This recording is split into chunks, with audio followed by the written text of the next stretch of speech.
안녕하세요. 스타일19 임광목 대표입니다. 11월 2일 토요일 아침에 주말 스페셜 방송으로 인사드립니다. 자, 그 지면에서 보니까요. 이제 그 엊그제 10월 31일까지 10개월 동안, 2024년 10개월 동안 그 개인들이, 우리 한국의 개인들이 가장 많이 순매수한 100개 종목의 평균 수익률을 확인을 해보니까 마이너스 30%라고 합니다.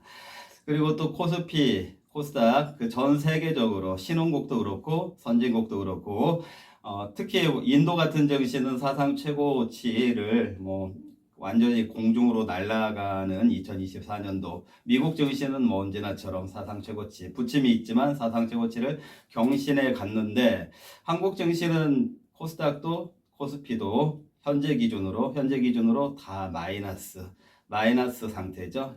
마이너스 상태. 그러다 보니까 OECD 선진국들 중에서 수익률 꼴찌이다. 이게 지금 한국 증시의 현실입니다. 제가 그 목요일 날이었나요? 목요일 날 그 장마감 방송에서 그래도 한국의 한국이라는 나라가 국가가 어떤 저력이 남아 있는가, 어떤 그 회복 가능성이 있는가, 이런 거에 대해서 저는 그렇게 될 거다라고 생각한다라고 말씀드린 바가 있는데요. 지금 그 경제, 정치, 그리고 대외적인 지정학적 리스크, 전쟁, 북한 문제, 이런 것들 좋은 게 하나도 없는 상황에서 막연하게 한국이 괜찮을 거예요.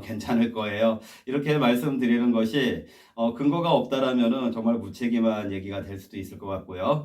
그래서 오늘은 그런 맥락에서 제가 그래도 한국의 그 상황이 어떤 반전, 위기와 기회를 넘어서는 반전까지도 가능할 수도 있지 않겠냐. 물론 지금 당장은 아니라고 하더라도요. 그런 맥락에서 여러분들하고 좀 오늘 공감을 해보고 싶은 내용들을 가지고 조금 두서가 없다고 하더라도, 순서가 좀 왔다 갔다 한다고 하더라도 한번 얘기를 해보고 싶습니다. 여러분들 혹시 엔트로피라는 얘기 들어보셨습니까? 엔트로피 제가 쓴 이 책에도 엔트로피에 대해서는 당연히 그 물리학에서 나오는 연력학 제2법칙이니까요. 그런데 이제 엔트로피라는 것이 비단 물리학에서만 나오는 용어가 아니고요. 그 개념을 사회과학, 사회 현상에서도 응용을 해서 많이 회자가 되는 그런 시사 용어 중에 하나인데요. 말하자면은 그 연력학 제2법칙에서 우리가 모든 에너지 보존 법칙이라는 게 있잖아요. 그런데 이제 여러분 잘 생각해 보세요. 그 휘발유를 넣는데 모든 휘발유가 자동차가 움직이는 그 에너지로만 다 전환되면 엔트로피가 발생하지 않는데, 조금은 어떤 매연이라든지 이렇게 그 비효율적인 부산물 같은 거를 생산하는 쪽으로 활용이 된다라는 거죠.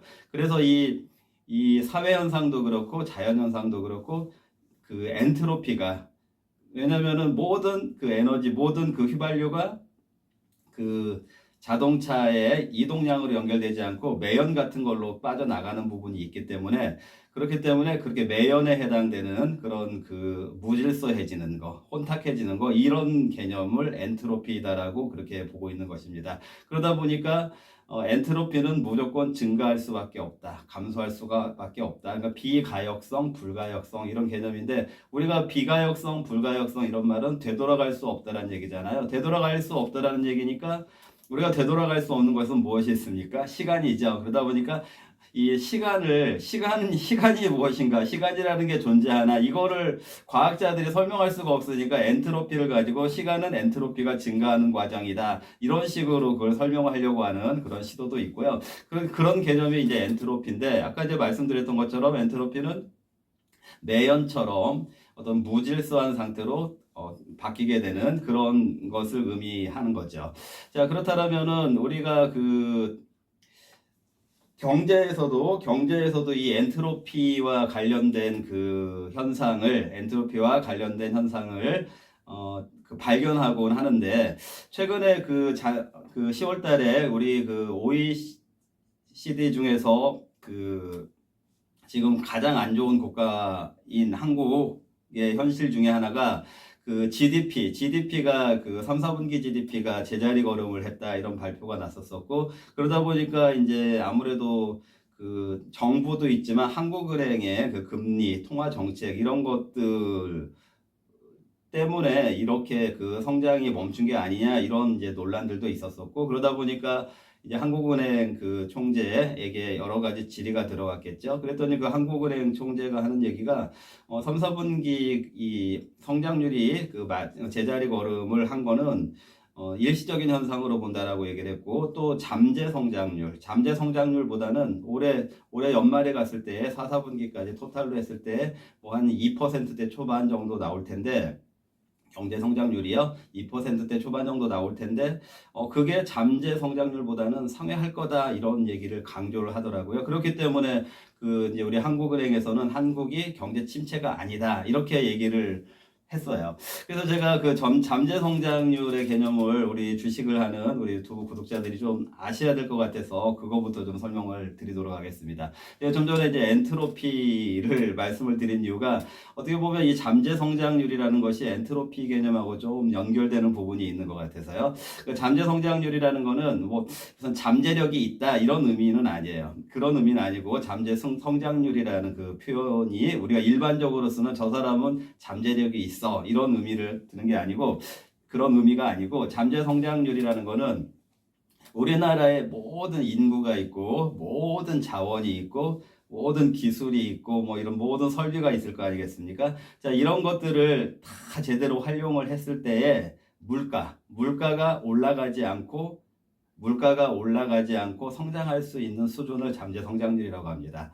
자, 그 얘기를 다시 한번 해석을 해보면은 결국에는 모든 것을 사용해서 물가가 올라가지 않고 성장률이 올라가는 그 수준을 잠재 성장률이라고 한다라고 하면은 물가가 올라가게 된다. 물가가 근데 멈춰 있진 않잖아요. 물가는 거의 매년 거의 조금씩이라도 올라가잖아요. 그러면은 물가가 올라간다는 얘기는 성장을 하기 위해서는 물가가 상승을 하게 된다 이런 말이 되는 거죠. 무슨 말씀인지 아시겠죠? 자, 그러니까 잠재 성장률은 물가가 상승하지 않고 우리 국가가 가지고 있는 모든 자원을 동원해서 성장할 수 있는 수치가 잠재 성장률. 그런데 우리는 현실적으로는 물가가 상승을 하잖아요. 그러면은 물가가 상승을 하니까 실제 성장률은 물가를 수반을 하게 되죠. 자, 그러면 물가라고 하는 거는 좋은 것입니까? 나쁜 것입니까? 좀 비효율적인 거에 해당이 되잖아요. 아까 제가 엔트로피의 개념을 말씀드렸던 것처럼. 그래서 말하자면 이제 또 좀 비슷한 비유가 우리가 운동할 때 뭐 이렇게 윗몸 일으키기 할 때 처음부터 땀 나는 거 아니잖아요. 땀 나기 전까지는 잠재 성장률. 그런데 이제 땀이 나면서도 이거를 계속 몇 개 더 올릴 수 있잖아요. 이게 이제 실제 성장률이 되는 건데 그렇기 때문에 최소한 그 땀에 해당되는 물가가 지금은 올라가 있는 상태니까 아무리 그 실제 성장률이 낮다고 하더라도 잠재 성장률보다 낮으면 안 되겠죠.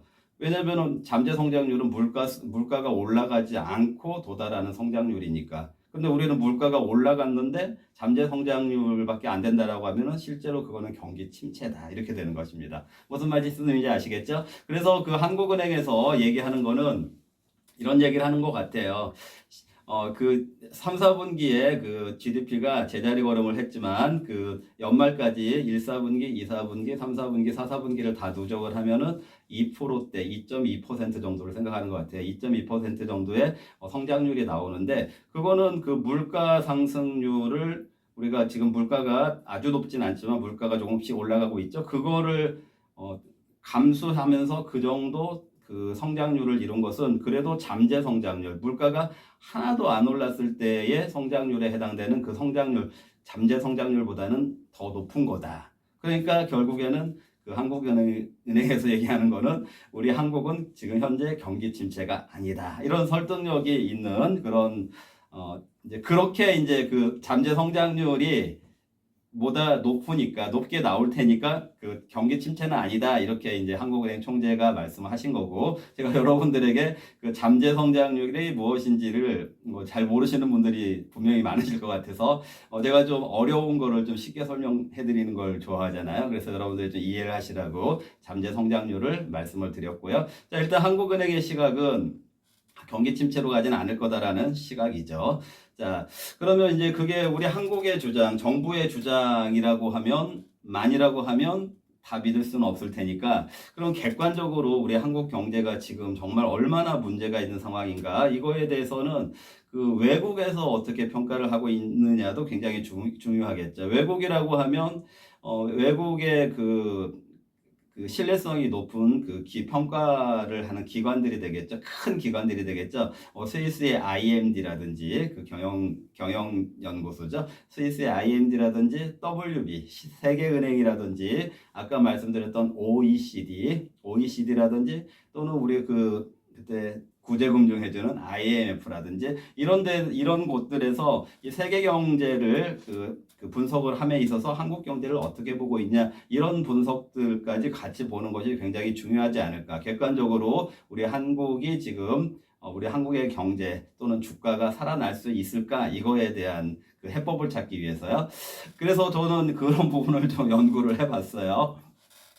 연구를 해봤는데 일단 그 시티은행 아시죠? 시티은행도 굉장히 그 커머셜 은행이지만 지금은 이제 미국 같은 경우에 그 커머셜 은행하고 인베스트뱅크하고 투자은행하고 구분이 없어졌으니까 뭐 상업은행이면서 투자은행인 그 시티그룹이 있잖아요. 근데 시티그룹에서는 우리 한국의 그 금리 인하 시기를 그 일단 금리 인하는 했잖아요. 그 10월 달에 금리 인하 0.25%포인트 인하를 했는데 내년부터 해가지고 2026년 초까지 해서 계속해서 금리를 낮출 거다라고 전망을 하고 있어요. 시티은행에서는요. 그러면 그래서 그 기준금리가 2%대 지금은 3%대잖아요. 우리 기준금리가 근데 2%대 2.5% 정도 그 정도 수준까지 낮아질 거다. 그럼 이제 중장기적으로 그렇게 갈 거다라고 일단 시티은행은 전망을 하고 있어요. 그럼 그거는 제가 항상 말씀드리지만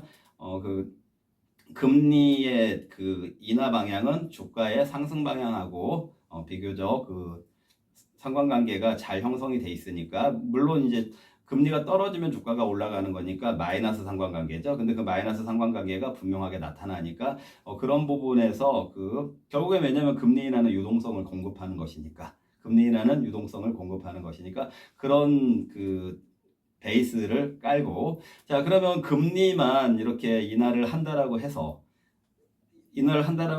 그러면 주가가 올라가냐? 그럼 다른 문제가 없어야 되는 거잖아요. 다른 문제라고 하는 거는 전쟁 같은 거 이런 거는 저기 뭐 하마스 저쪽 이스라엘 전쟁도 그렇고 우크라이나 전쟁도 그렇고 당장에 우리 북한하고 한국의 관계도 해당이 되는 건데 전쟁은 정말 그 익스클루시브라고 해가지고 또는 이제 그 어떤 그 변수에서 그건 전쟁이 지금은 이상하게 최근에 전쟁이 많아서 그렇지 전쟁이 쉽게 일어나는 게 아니니까 그거는 어떤 불가항력적인 걸로 해서 그런 변수기 때문에 그런 거는 없다라는 전제에서 일단 말씀을 드리는 거예요. 자, 그럼 전쟁 같은 거는 일단 없다라고 놓고 봤을 때 그 외에는 어떤 것들이 문제가 될 수가 있냐? 가장 문제가 되는 다른 외국의 선진국들 이런 그 경제의 그 역사 과정 중에서 주가하고 관련해서 문제가 됐던 경우가 그 정부의 재정 적자, 정부의 재정 적자. 그러니까 말하자면 정부가 빚이 너무 많다라는 거죠. 그러니까 이제 말하자면은 정부에서 너무 그 채권 국채 같은 거를 너무 많이 발행을 해가지고 그 정부 재정이 불건전하다라는 거죠. 그런 상황이 되면은 이제 그 정부가 뭐 셧다운 같은 걸 할 수가 있는 그런 상황도 되고 그런 위기가 오기 때문에 그런 한국의 한국의 재정 건전성은 과연 괜찮은가 이 맥락도 한번 체크를 해볼 필요가 있다라는 거죠. 근데 그 부분을 제가 그 IMF에서 어떤 최근에 이제 그 발표한 내용을 가지고 제가 좀 분석을 해봤는데 그 우리나라가 그 이제 정부 부채가 그 전체 GDP의 한 60%, 50%에서 60%그 사이 정도 되는 거예요. 그러면 그게 건전하다라고 볼 수는 없다. IMF의 의견입니다. 건전하다라고 볼 수는 없지만 그렇다고 해서 다른 OECD 선진국들에 비해서 많이 낮다.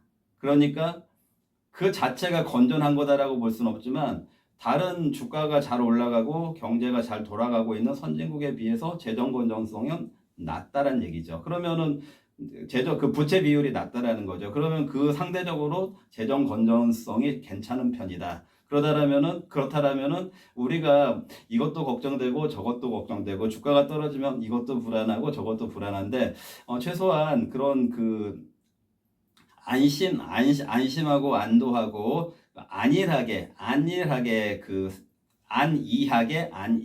그렇게 그런 태도를 보여서도 안 되겠지만 이 주식을 함에 있어서 그럼에도 불구하고 재정 건전성으로 인해서 그 경제에 어떤 타격이 올 가능성은 별로 없다라는 것이 IMF의 분석입니다. 더군다나 지금 정부가 뭐 잘하고 있니 못하고 있니 이런 말들도 있지만 그 코로나 때 문재인 정부에서 얼마나 그 돈을 풀어놨습니까? 그러다 보니까 그 정부 부채가 많이 늘어났죠. 재정 건전성이 많이 좋지 않은 상태, 악화시켜 놓은 상태에서 그런 상황에서 지금 그런 대로 그 유지를 하고 있는데 더 부채를 많이 늘리지 않고 근데 이제 불가피하게 얼마 전에 그 정책적인 부분이었지만 그 장교 밑에 그 하사관 밑에 그 일반 병사들이 있잖아요. 군인들 월급 같은 거 올려주고 그런 쪽으로 이제 예산이 쓰다 보니까 이제 그 빡빡하게 살림살이가 그러니까 정부의 살림살이도 좀 빡빡하게 돌아가고 있고 그래서 이제 그 적극적으로 정부에서 돈을 풀어야 경기가 살아나잖아요. 문재인 정권에서 그 코로나 해결하려고 돈을 풀었던 것처럼 그렇게 풀면은 경제가 살아나겠지만 그렇게 되면은 재정 건전성이 악화가 되고 그래서 마냥 좋은 거라고는 할 수가 없는 거죠. 자, 그런데 이제 지금 그런 조건에서 정부가 그 어떤 그 정부의 재정 정책을 쓰고 있는 그런 상황이 좀 한계 상황이라는 거죠. 한계 상황이지만 그래도 건전성이 괜찮기 때문에 그 재정 건전성 측면으로 인해서 문제가 생기진 않을 거다. 자, 그렇기 때문에 오히려 이 재정 건전성을 유지하면서 그 재정 그 확대 정책을 그 이제 재정 적자 정책, 돈을 많이 푸는 정책을 쏘지 못하고 있다 보니까 그거를 보완해야 되는 방법은 역시 아까 시티은행에서 봤던 것처럼 그 한국은행에서 금리를 좀 빠르게 좀 인하를 해야 된다. 그런 시각을 IMF에서도 갖고 있는 것으로 저는 해석을 했습니다. 그리고 그 이제 우리가 또 고려를 해야 되는 것이 이제 수출이잖아요. 수출이 지금 올해 그 OECD가 아니라 그 GDP가 이제 제자리 걸음한 이유 중에 하나가 수출이 꺾였다.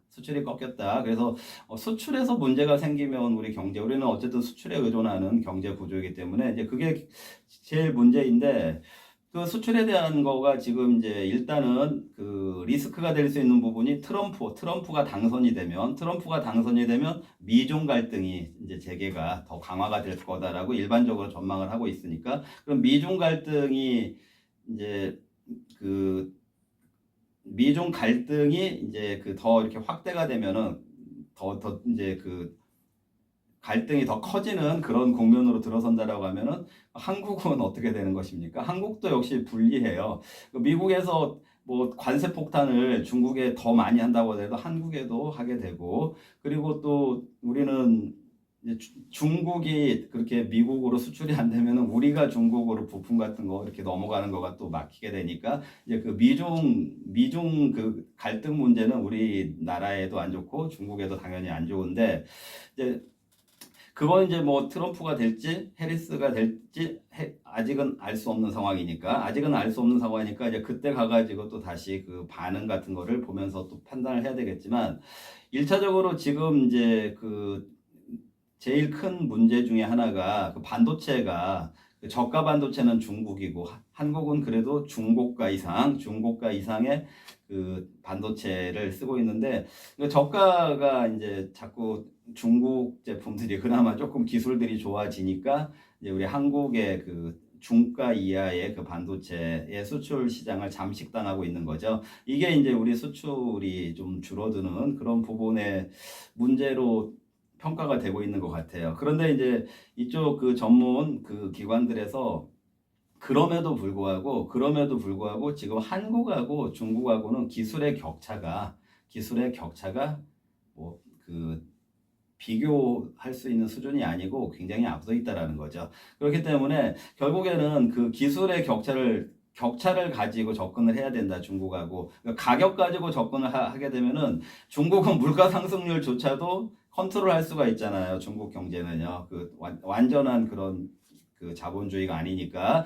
자, 그런데 그렇다면 아무래도 물가 상승률은 중국에서 작고 우리나라는 그 시장 경제니까 물가 상승률이 더 높다면 아무래도 우리나라 제품의 가격이 더 높아질 거 아니겠어요. 그러면 우리나라 제품의 가격이 높아지면 가격 경쟁력에서는 계속해서 중국하고 그 경쟁 구도에서 좀 불리할 수밖에 없는 그런 상황이죠. 근데 그거를 결국에 타개해야 되는 거는 기술이다. 근데 지금 기술은 확실히 한국이 앞서고 있다. 자, 그럼 그 기술 부분을 뒤처지지 않도록 잘 관리를 해야 된다. 그런 조언을 했어요. 그러니까 수출은 비상인 게 맞고, 근데 그거를 이런 그 지금 이런 어떤 그 좀 악화된 이런 여건을 개선을 해나가기 위해서는 역시 기술이다. 그러면 이제 결국에는 우리나라의 그 삼성전자를 비롯한 그 첨단 기업들이 기술에 투자를 안 하고 있나? 이런 맥락을 한번 여러분들이 생각을 해보세요. 제가 보기에는 기술 투자 많이, R&D 투자 많이 하고 있고, 카펙스 투자 많이 하고 있어요. 그렇기 때문에 그냥 우리가 그냥 걱정하고, 염려하고, 두려워하고 있는 것처럼 그렇게 한국이 아무 저기 어떻게 해볼 방법 없이 주저앉지는 않을 거다. 우리 기업들이 그렇게 되진 않을 거다. 그런 맥락에서 저는 우리 현재의 기술력도 그렇지만 지금 그 기업가들의 어떤 그 기업가 정신도 그렇고 실력도 그렇고 그런 그 경영 능력도 그렇고 이런 것들을 한번 믿어봐도 되지 않을까, 이런 측면을 말씀드려 보겠습니다. 그리고 이제 그 제가 이제 국가 재정 문제 얘기했고, 그 다음에 수출 얘기했죠. 그리고 이제 아까 금리는 추세적으로 그 시티은행이 어쨌든 그 은행 중에서는 최고 아니겠어요? 거기서 한국이 2026년도까지 그 금리 인하를, 왜냐하면 그 재정으로 경기 부양을 하기에는 한국은 현재 한계가 있으니까 결국에는 금리 인하를 낮춰갈 거다. 근데 다행인 것이 한국이 물가가 잡혔잖아요. 물가가 잡혀 있는 상태이기 때문에, 물가가 뭐 2%대로 잡혀 있는 상태이기 때문에 이제 금리 인하, 그리고 다행인 것이 그 부동산도 좀 잡혔다고 하고 이제 제일 우려가 됐던 것이 금리 인하를 빨리 하면, 그 경기 부양을 위해서 빨리 하면 부동산 가격이 염려가 됐는데, 그거는 이제 정부라든지 이런 쪽에서 좀 보완적인 정책이 나와야 된다, 이렇게 생각을 하고요. 정말 나라가 너무 어수선하죠. 너무 어수선한데 제가 가급적이면은 정치적인 얘기 안 하려고 하는데 정말 그 내로남불 또는 그 자기 눈에 있는 들보는 못 보면서 그 작은 티끌 가지고 얘기하는 그런 정치인들. 근데 국민들이 정말 그 주권을 행사할 때는 국민들의 의식도 정말 중요한 것 같아요. 아까 이제 경제 측면에서 우리 그 10월 달에 또 9월 달에 연휴가 얼마나 많았습니까? 연휴 많으면 직장인들 좋아하잖아요. 근데 그 경제 성장률, 그게 그 GDP가 좋아지려면 생산성이 좋아져야 돼요. 근데 우리 지금 고령화돼 있고 인구 절벽이고, 그렇다고 해서 뭐 이슬람이든 외국 사람들 다 한국에 들어오면 여러분들 더 좋아질 것 같으세요? 범죄 걱정 같은 거 안 되세요? 난민들 다 들어오게 하면요? 그것도 아니잖아요. 그런데 그 와중에 쉬는 날 많이 준다고 막 좋아하면 생산성 떨어지니까 GDP 떨어지는 거예요. 그러면 성장률이 낮아진다라는 거. 그게 국민에게도 조금은 책임이 있다라는 거. 그렇게 생각을 하셔야 되고, 그리고 주식이 그 한국이 참 아까도 모두에 말씀드렸던 것처럼 꼴찌고 개인들 선호 종목들 그 100개 종목이 마이너스 30%. 외국 시장으로 이 좋은 장세에 그런 상황이라는 게 어떻게 보면은 종목을 잘못 선택을 해서 마이너스일까? 아니면은 개인들이 그걸 많이 샀기 때문에 세력들이 억지로 떨어뜨렸을까? 이거에 대한 규명도 해봐야 돼요. 그건 이제 시장의 어떤 그 불공평성, 기울어진 운동장 이런 거에 대해서는 정말 그 당국에서 계속해서 고민을 하고 그 당국의 그 공무원들이 모르는 시장에 모르는 생리들이 많이 있거든요. 그런 것들까지도 좀 파악을 해봐야 되는데 그냥 보여지는 것만 가지고 보여지는 현상만 가지고 그냥 겉으로 드러난 것만 가지고 분석을 하면 답이 나오지 않으니까요. 그런 부분들을 알고 있는 전문가들을 좀 많이 활용을 해보시는 것도 당국에서도 필요하지 않을까 이런 생각도 해보고요. 그리고 또 그나마 다행인 것은 저희도 장기적으로 이렇게 포트폴리오 중에 장기적으로 가는 거는 그냥 떨어지는 거에 대해서 별로 신경 안 쓰고 그냥 계속해서 물량 늘려가고 있는 것도 있지만 그래도 시장을 매일매일 그 장마감 시장 하는 것처럼 매일매일 체크를 하기 때문에 그래도 또 단타 같은 거 그리고 또 상반기에 그 좋은 종목들 그 수익화도 많이 됐었었고 그리고 하반기에도 여러분들 아마 느끼실 거예요. 그래도 모아두세요 하면 다 급등하잖아요. 이런 것들이 있으니까 종목 가지고 계신 분들 저희 그 종목 아니고 그냥 개인이 혼자서 하시면서 가지고 계신 종목들 점검 한번 받아보세요. 전화번호 깔아드릴 테니까 문자로 문의하시면은 그 종목이 보유하셔도 괜찮을지 문제가 있을지 이거에 대해서 무료로 상담을 해드리니까 문의 많이 해주시기 바랍니다. 자, 오늘 제가 오후부터 또 좀 일정이 있어요. 이런저런 일정이 있어서 아침에 먼저 유튜브부터 찍고 급하게 하다 보니까 좀 그 정리도 안 되고 좀 두서없게 말씀드린 것 같기도 한데 여러분들이 잘 잘 알아서 잘 이해를 하시고 잘 활용을 하셨으면 좋겠습니다. 자, 즐거운 주말 보내시고요. 다음 주에 또 증시와 함께 여러분들 만나 뵙도록 하겠습니다. 네, 시청해 주셔서 감사합니다.